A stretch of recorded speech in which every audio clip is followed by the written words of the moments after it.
Hey everyone, and welcome to this explainer. I am so incredibly pumped you're here today because we are setting the stage for analyzing a 2,000-year-old content strategy that is, frankly, just mind-blowing.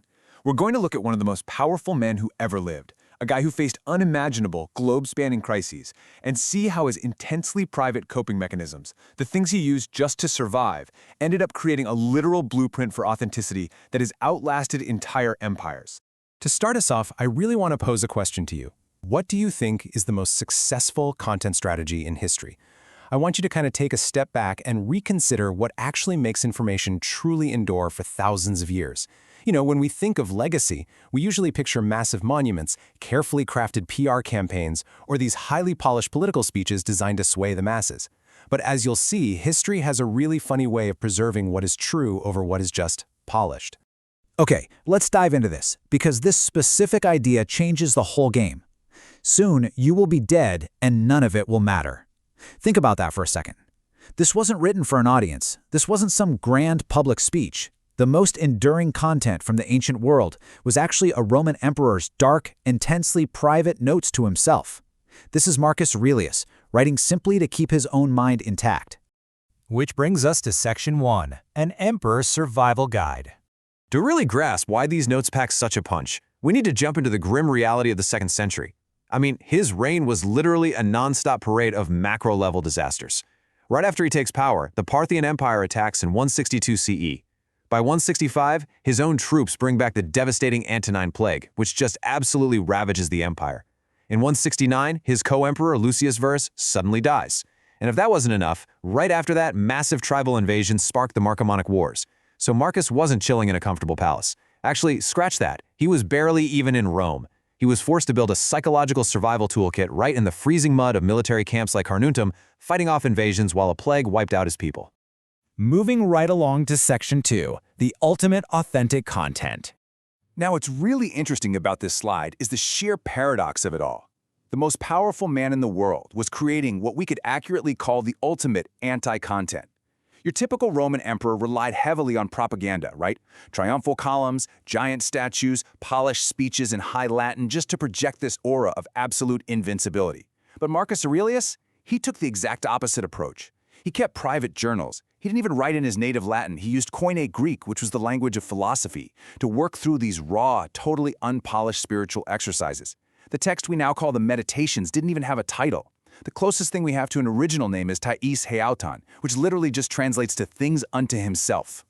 Reflecting on what he learned from his tutor, Rusticus, Marcus actually commanded himself to avoid being what we'd call a content creator today.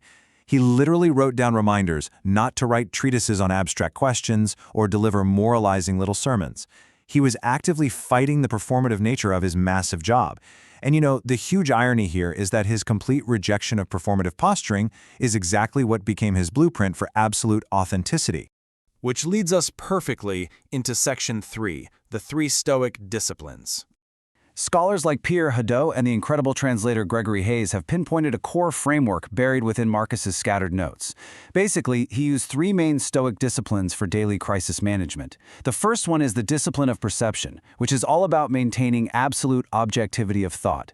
Today, we are constantly bombarded by doom-scrolling and panicked clickbait headlines, right? Well, for the Stoics, perception is about stripping away those faulty, knee-jerk subjective reactions. It's the daily practice of protecting your mind from error and looking at a crisis dispassionately. You see it exactly as it is, no more, no less. When you're trying to manage an empire in steep decline, you really need this. Marcus applied it directly, writing, "The world is nothing but change. Our life is only perception." When he was staring down brutal warfare and a literal plague, Marcus used this discipline to break terrifying events down to their basic, boring components. He'd strip away the scary narratives we all tell ourselves and just deal with the objective reality on the ground. But once you perceive the world clearly, you have to actually do something about it. And that brings us to the discipline of action. There's this huge misconception out there that Stoicism is all about isolating yourself and just suppressing your emotions. Totally untrue. It's actually about active, unselfish cooperation with others. Marcus firmly believed that humans are fundamentally social animals who share a common rationality. We are quite literally made to help each other. So the crucial point is how this played out in his actual day-to-day life. He explicitly orders himself, saying, "Let the spirit in you represent a man." an adult, a citizen, a Roman, a ruler, taking up his post like a soldier. When those Marcomatic wars dragged on for years and he was completely exhausted, sick, and honestly probably super depressed, he used this discipline to literally command himself to throw off the blankets and get out of bed in the morning. He knew he owed it to his people and to the collective good to do his duty out there on the freezing front lines. Finally, we arrive at the discipline of will. This is often defined as the art of acquiescence. So, while the discipline of action is about what we do, the discipline of will is all about what is done to us. It's basically the ultimate defensive strategy against the stuff we absolutely 100% cannot change. Things like devastating natural plagues, the betrayal of close friends, and of course the inevitability of death. Marcus faced some incredibly gruesome realities with constant warfare, not to mention the tragic passing of his own wife Faustina, right in the middle of severe civil unrest. To navigate that unimaginable grief, he reminded himself, everywhere, at each moment, you have the option to accept this event with humility. By recognizing that these external nightmares were just part of a larger natural order, call it providence or fate, he managed to keep his sanity intact. He actively chose to accept the things he couldn't control with real grace. And finally, Section 4, a 2,000-year viral legacy. And this brilliantly illustrates how this private, psychological toolkit morphed into a completely viral legacy. The absolute wildest irony here is that modern translations, like the massively popular one by Gregory Hayes, are distributing a text that was absolutely, definitively never meant to be read by anyone other than Marcus himself. I mean, it was a private diary. Yet these super intimate, unguarded thoughts were somehow saved, translated, printed in dozens of languages, and are now actively studied all over the globe. And it almost didn't happen. The story of how this book survived reads like a total historical thriller. For centuries, the text was practically lost to the Western world.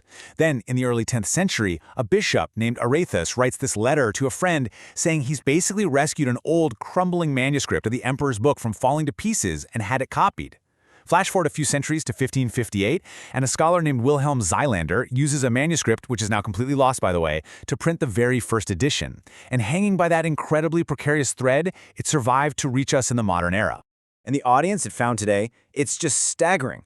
We go from a guy shivering in a mud tent to the bedside reading of military genius Frederick the Great. It's reportedly been read over 100 times by former Chinese Prime Minister Wen Jiabo, and former U.S. President Bill Clinton has described it as a personal favorite.